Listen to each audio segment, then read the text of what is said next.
দেখছে স্বপ্নে, খুব খেয়াল করেন, জুবায়দা খাতুন স্বপ্নে দেখে বাইতুল্লাহর সামনে দাঁড়ানো, আর সারা দেশের মানুষ আইসা জুবায়দার সাথে অপকর্ম করে, জিনা করে। এটা খারাপ না ভালো? খারাপ দেখছে, তাই তো?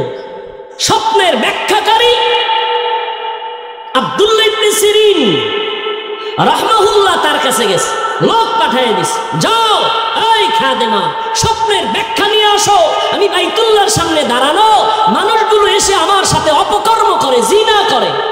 তবে স্বপ্নের ব্যাখ্যা নিতে গিয়ে, আমি জুবায়দার নাম কইবা না, কইবা একজনে দেখছে,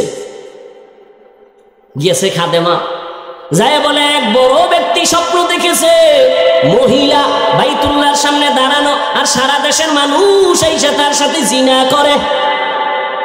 স্বপ্নের ব্যাখ্যাকারী কয়, কে দেখছে? নাম কয় বলা যাবে না, কয় ব্যাখ্যাও দেওয়া যাবে না,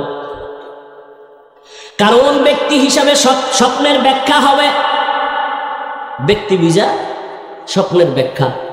একজনের স্বপ্ন দেখছে যে নবীজি সামনে পিছনে, আর হে সামনে ইমাম হয়ে আছে। এটা তো শরীয়তে হারাম, রসুলের সামনে ইমামতি করা কি হারাম। হে তো খুশি, রসুল আমার পিছনে নামাজ পড়ে আর আমি ইমাম।